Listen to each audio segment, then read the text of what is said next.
tonight on First at 9 this Thursday, the 23rd of October 2025. Black Day. Deceased Waligama Pradeshya Sabha chairman remains brought to Mitigama under police protection. Opposition dons black in parliament to protest the chairman's murder. Weather alert. Galle National Hospital and houses in the vicinity damaged by strong winds. No pressure system moving away from the island, but rainy conditions will continue until week's end, forecasts the Met Department. Contraband. Two luxury buses owned by Bako Saman seized by the police. Two pistols suspected to be former LTTE weapons linked to the suspect who allegedly aided Ishara Sewandi's escape recovered in Jaffna. Export surge. Sri Lanka's export sector maintains strong upward momentum, nearing $13 billion in earnings by September 2025. Kalin baby soap rupial 90කට. Kalin baby podi හැමෝටමයි. Homelands Expo 2025 Property Investment Forum and Exhibition. Join us on 11th October, Hilton, Colombo, from 10 a.m. to 6 p.m. Call 0710 111 444. This is Derana First at 9. Live from Studio 24 in Colombo. Good evening, you're joining First at 9, brought to you by Sri Lanka's premium news provider, the Derana News Channel. I'm Tharindu Mahendra, joining you live with the latest in Sri Lanka and around the world. We begin with your top story this evening. Several buildings of the Galle National Hospital and houses in the vicinity were damaged by strong winds and rain this morning. The Department of Meteorology says the low pressure system affecting the country's weather is currently weakening and moving away from the island, and forecasts the prevailing rainy weather to continue until the end of the week.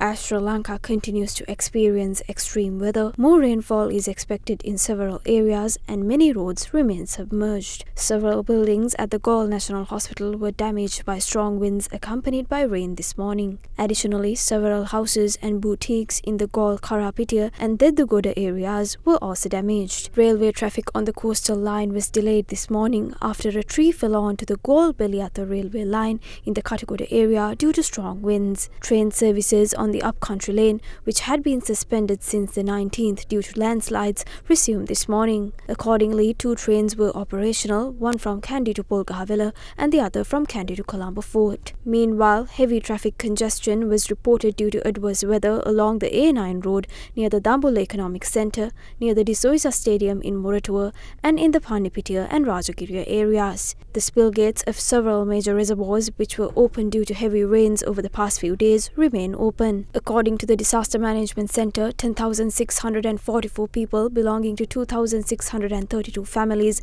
in 13 districts have been affected by the adverse weather. The landslide warnings issued by the National Building Research Institute for several areas in 11 districts, including Badulla, Galle, Kalutara, Kandy, Galle, Kurunegala, Matale, Nuwara and Ratnapura, remain effective today. Meanwhile, the Department of Meteorology advises the fishing community in the Bay of Bengal to remain vigilant as a low-pressure area is likely to develop over the sea area from tomorrow. Some sea areas around the island experience rough conditions today as well. The Met Department also stated that the existing low pressure system affecting the country's weather is currently weakening and therefore its impact is gradually decreasing. The low pressure system north of Sri Lanka is currently moving towards the Indian coast and weakening. Therefore, the impact on Sri Lanka's weather is decreasing. This rainy weather is expected until the 25th of this month. Police are currently investigating the murder of Waligama Pradeshya Sabha chairman Lasantha Wickramasekara using CCTV footage. The remains of the Pradeshya Sabha chairman were brought to his residence in Midigama last night, where police security has been deployed. Lasantha Wickramasekara, the chairman of Waligama Pradeshya Sabha and a member of Samagi Jana Balawegaya, was shot dead at around 10:30 a.m. yesterday by an unknown assailant. The shooting took place in the chairman's office, where the assailant, posing as a visitor, shot him 4 times and later fled the scene with an accomplice on a motorcycle. Wickramasekara succumbed to his injuries after being hospitalized.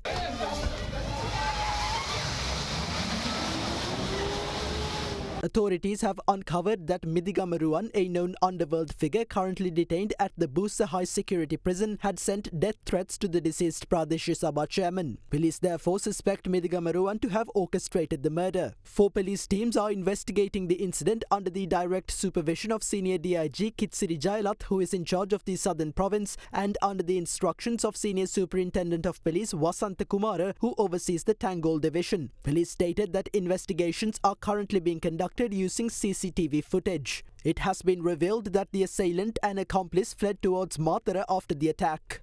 In the meantime, Vikramasekara's remains were brought to his residence in Midigama last night, where police security has been deployed. Final rites are scheduled to take place this Sunday. Opposition members arrived in Parliament today dressed in black, protesting the recent killing of the Valigama Pradesh Sabha chairman. Opposition leader Sajith Premadas asserted that the government bears direct responsibility for the murder, citing its failure to provide security despite the chairman's prior request. In response, Public Security Minister Ananda Vijaypala stated that the police were unable to offer protection as the chairman was listed among registered criminals. Following this murder, we saw the Minister of Public Security begin his speech in Parliament by commenting on the underworld. In a civilized society, a speech following a death begins with condolences. The government did not even show that basic courtesy. Listen to the past speeches of President Anura Dissanayake. He always said that no person should be killed regardless of their history. He consistently asked if someone was murdered, why was it done, how was it done, and why did the government allow it to happen. Now the minister claims that a criminal who was recently extradited stated the deceased chairman was in possession of weapons. Those criminals were extradited 2 weeks ago. Why didn't you arrest the chairman then? We suspect the minister created the conditions that led to the chairman's murder. You are advocating for a lawless society. Should it now occur in court premises and Pradesh Sabhas in broad daylight? We fear it may happen in Parliament next. As soon as I was informed, I gave a direct order to the IGP and the senior DIG of the CID to launch an operation regarding this matter. 4 teams have been assigned. We have made progress and expect to arrest the perpetrators within 2 to 3 days. As I said yesterday, whether it involves the underworld or not, we are committed to safeguarding every human life. We will not back down. We will face any challenge and continue our efforts to eradicate narcotics and gang violence from the country. Yesterday, you mentioned Lasantha Vikramasekara, also known as Slasa, and directly linked his murder to a clash between underworld gangs. If you are revisiting the past, then we must talk about yours too. You joined the police in 1988, and while training to become an SI, you were expelled based on police and CID reports. Someone with that background is now the minister in charge of the police. If that's the case, you shouldn't be called Minister Ananda Vijaypala, though I won't mention the other name. There were social media posts about it in the past. In Parliament, you always boast saying we are afraid. Let me say this, Minister. You may kill us, but we will take revenge even as ghosts. The deceased chairman was elected by the people. After his death, you portrayed him as an underworld gangster. Don't do that. Do one thing. Apprehend the killer and make him confess here, explaining the reasons. Then we will accept it. We have always served this country with courage. I worked as a police officer and left the service for personal reasons. Everything he said was a lie. He mentioned several cities, but he doesn't know that I became an MP by securing 150,000 votes from these cities. We are not a government that kills people. We protect them. The chairman of the Valigam Pradesh Sabha wrote a letter to the IGP on August 29th stating that his life was in danger. He said there was a threat of him being killed when going to the court or his office and requested appropriate security. In such a situation, why was the government unable to provide him with the necessary protection? Where's the minister who claimed he would give lessons on national security? The government cannot escape responsibility. It is directly accountable for the murder of the Pradesh Sabha chairman. Lasantha Vikramasekara, also known as Midigama Lasa, who was killed yesterday, was a criminal. Security is provided under the Act of Protecting Victims, but it is not possible to offer protection to non-criminals. I am speaking on behalf of all public representatives from Pradesh Sabhas to Parliament. Take necessary actions to ensure their safety. I have always said that catching thieves or drug dealers alone won't end the underworld. Killing people like this won't solve the problem either, nor will intimidating opposition members every time they speak up. It saddens me to say this, but it is clear how Western powers have acted geopolitically to create weak states in our region. A weak state like this didn't emerge out of nowhere. It was deliberately created. And to build a weak state, a weak opposition must be created too. I regret to say there's a power public perception that some governing party members are making deals with opposition members. This perception must change. The public expects a more dignified approach from the opposition. Instead of joking about forming a united opposition, we must act with integrity. If we are uniting, let's do it. We can unite under a single symbol and carry out our politics separately. But the opposition must not fall for the tricks of the ruling party. දෙන ගුලි කන්නට අපි විපක්ෂය සූදානම් නොවේ. යාඩියා T5 ස්කූටරයක් සමග අඟල් 32 LED TV එකක් නොමිලේ. The World Education Fair 2025 entrance free. Register now. 2 luxury passenger transport buses owned by underworld figure Bako Saman, reportedly valued at over 75 million rupees, have been discovered by the Western Province North Crime Division. Meanwhile, 2 pistols, which the police suspect to have been previously used by the LTTE and reportedly belonging to the suspect arrested for allegedly aiding Ishara Sewandi in fleeing the country, were recovered in Jaffna. The Western Province North Crime Division has discovered details pertaining to 2 luxury passenger transport buses owned by underworld figure Bako Saman. One of the 2 buses, reportedly valued at over 50 million rupees, was deployed to provide transportation services for foreigners by a company in Katunayaka. The second bus, valued at approximately 25 million rupees, was deployed for passenger transportation between Monaragala and Colombo. Investigating officers stated that one of the buses had been purchased 2 weeks prior to the arrest of Bako Saman and that both the buses had been purchased using the names of 2 other people. However, during interrogations, Bako Saman has admitted to being the real owner of the buses. Meanwhile, Bako Saman's wife, Shadika Lakshani, who was previously remanded, was produced before the Colombo Magistrates Court today. Deputy Solicitor General Suharshi Herath, appearing for the Criminal Investigation Department, informed the court that over 147 million rupees have been circulated in 36 bank accounts belonging to the suspect's family members. The Deputy Solicitor General further noted that contradictory statements by Shadika Lakshani and her husband Bako Saman have complicated investigations. Accordingly, she urged the court not to grant bail to the suspect as it could disrupt ongoing investigations. Considering the submissions, the Colombo Chief Magistrate ordered the suspect to be further remanded until the 31st of October. The court is scheduled to deliver its decision on the suspect's bail application on the same day. In the meantime, the Colombo Crime Division has discovered 2 pistols belonging to AP Anandan, a suspect arrested for allegedly aiding Ishara Sewandi in fleeing the country. The firearms were discovered in a house owned by the suspect in Jaffna. Police suspect the firearms to have been previously used by the LTTE. Central Bank Governor Dr. Nandalal Veerasinghe states that under current circumstances, Sri Lanka expects to achieve a primary surplus and government revenue that exceeds earlier projections. Speaking at a press briefing today, the governor noted that the country will be in a favourable position to begin servicing its debt moving forward. There have been several comments in the political sphere saying that inflation has increased, that if servicing is becoming unsustainable. Is that true, and what is your comment on that? So deflation is an unusual situation. Inflation target is to maintain around 5% in the medium to long term. So obviously inflation will have to increase to up that level on the medium to long term. That's no question about that. We are talking of government debt. Government debt is a function of government fiscal deficits. The government is performing revenues, surpluses or deficits more than what was expected. And debt dynamics should be much more favorable than what was expected. That's a simple analysis. Now, government is going to exceed the fiscal targets based on what they are basically expected. One is primary surplus. It was 2.3%. Primary surplus, in my understanding, will be much higher than what was expected this year. Revenue targets 15.3% will be also exceeded with a significant margin. Expenditure also there will be a same level of. As a result, primary surplus will be better. Revenue targets will be better. Fiscal deficit will be lower than what was expected. Which means if that did not happen, there could have been a higher level of debt to fill the gap. So with that, this development, there will be lower debt dynamics, debt path going forward, which will basically is positive for future debt sustainability and debt dynamics. පසුගිය සතියේදී cabinet මණ්ඩලය අනුමැතිය දීලා තිබ්බා දේශීය වශයෙන් භාණ්ඩ බැංකු වලට ඩොලර් බැඳුම් කරන්න නිකුත් කරන්න. මේ වෙනකොට බැංකු පද්ධතිය තුළ යම්කිසි ආකාරයකින් ඩොලර් අතිරික්තයක් තියෙනවද? මේ ක්‍රියාවලිය කවද්ද පටන් ගන්නෙ?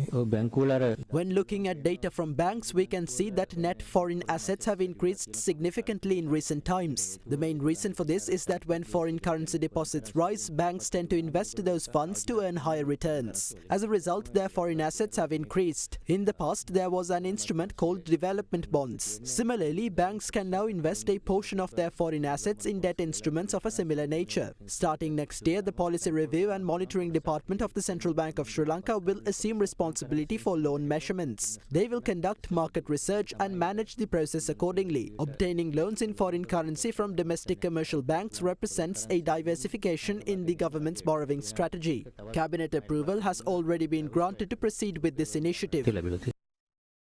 TV Derana was awarded the Presidential Bronze Environmental Award today for its exceptional contribution towards environmental sustainability in Sri Lanka. The honour was conferred upon TV Derana at the Presidential Environmental Awards ceremony for initiatives launched by the Manusat Derana Sobadam Balakaya. The Presidential Environment Award ceremony, organised by the Ministry of Environment, was held at the BMICH this morning under the patronage of President Anura Dissanayake. At the event, individuals and organisations that have exerted exceptional efforts in promoting environmental sustainability across Sri Lanka were recognised and honoured. TV Derana was awarded the Presidential Bronze Award for its exceptional contribution to environmental sustainability in Sri Lanka through Manusat Derana Sobadam Balakaya. The award was accepted by the Manusat Derana Project Chairman Mahesh Jayawardena on behalf of TV Derana. Institution category Television Sinhala Media. Bronze Award goes to TV Derana.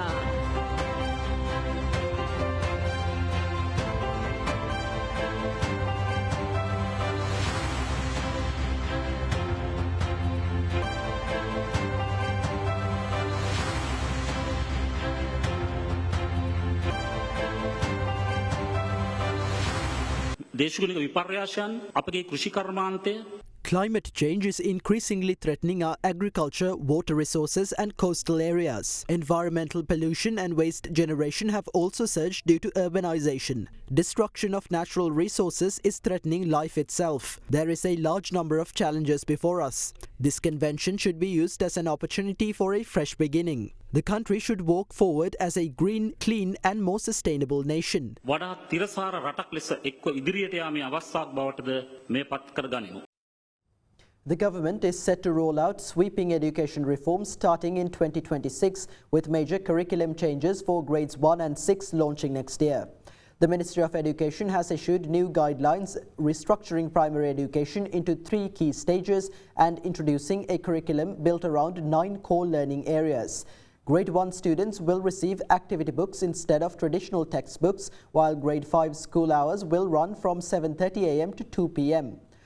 Junior secondary education covering grades 6 to 9 will also see revamped curricula with 14 compulsory subjects taught through modular learning. Notably, 3 new subjects including ICT, Technology for Life and Financial Literacy will be introduced for grade 6. Meanwhile, Prime Minister and Minister of Education Dr. Harini Amarasuri announced that a unified preschool curriculum will be introduced in 2027.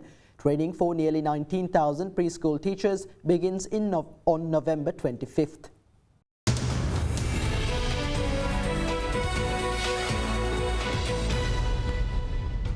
Welcome back to First at 9. Now, Sri Lanka's export earnings neared $13 billion by September 2025, driven by diverse growth across products, services and markets. Speaking to the media, Chairman and CEO of the Export Development Board, Mangala Vijay Singh, has stated that the government is encouraging Sri Lankan exporters to strengthen their presence in the British market, where tariffs remain lower compared to those in the United States. Sri Lanka's export sector showcased strong performance from January to September this year, achieving $12.99 billion in total earnings, marking a 7% year-on-year growth. In September this year, exports reached $1.47 billion, a 12.33% increase compared to September 2024. Merchandise exports in September 2025 grew by 15.02% to $1.16 billion, while cumulative merchandise exports from January to September totaled totaled $10.24 billion, up 7.59% year-on-year. Key products showing positive growth this September included apparel and textiles, tea, coconut-based products, food and beverages, seafood, gems and jewelry, electrical and electronic components, and ICT BPM services. Conversely, rubber products, spices and essential oils, transport and logistics services recorded declines. In terms of export destinations, the United States remains Sri Lanka's largest single market, with exports up 3.04% to $2.25 billion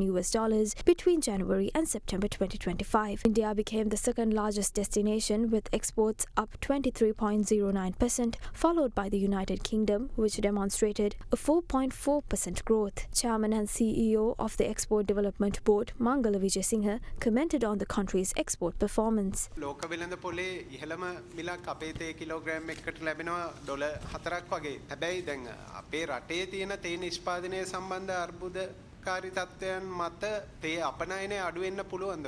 Lanka මේ වෙද්දී යම්කිසි There is a problematic situation in the supply chain for tea exports. However, in September, we achieved a 17% growth in total tea exports, which is a positive sign.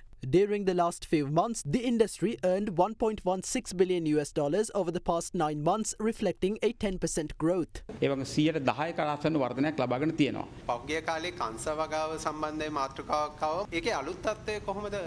මේ යෝජනාව අපිටත් දැන්ට ඇවිල්ලා තියෙනවා. We too have received this proposal. However, we are still holding discussions on the matter. There have been suggestions that this industry could be developed to attract investment. However, as a government, we have not yet reached a final decision regarding this matter.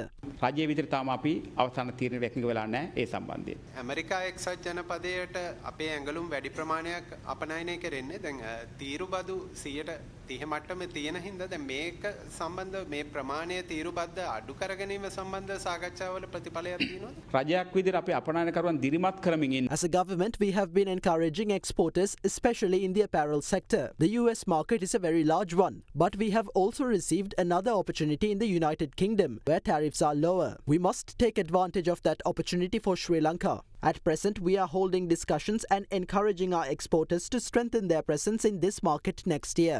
දැන්ට අපි අපනයනකරුවන් දිරිගන්නමින් ඒ සාකච්ඡා මාර්ග නිරතව සිටින ඉදිරි අවුරුද්දේ විශේෂයෙන් මේ වෙළඳපොළ ජය ගැනීම සඳහා. The Colombo Bourse closed in positive territory today as a result of price gains in counters such as Haley's, Ceylon Grain Elevators and Richard Pearce and Company. The benchmark ASPI gained 0.26% to close at 22,850.95, while the more liquid S&P Sri Lanka 20 declined by 0.13% to end the day at 6,268.87. Market turnover was 9.24 billion rupees. The banking sector was the highest contributor to market turnover, followed by the capital goods sector. Foreign participation in market activity remained at subdued levels, with foreigners closing as net buyers, purchasing shares worth 163 million rupees.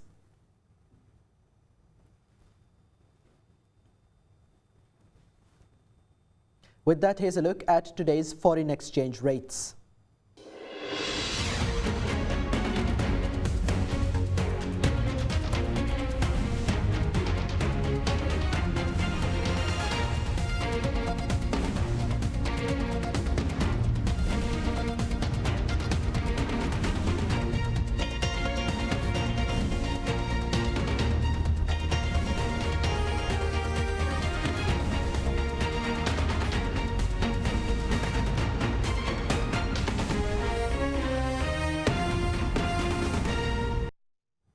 Oil prices rose by more than 4% today, extending gains from the previous session after the US imposed sanctions on major Russian suppliers Rosneft and Lukoil over the Ukraine war.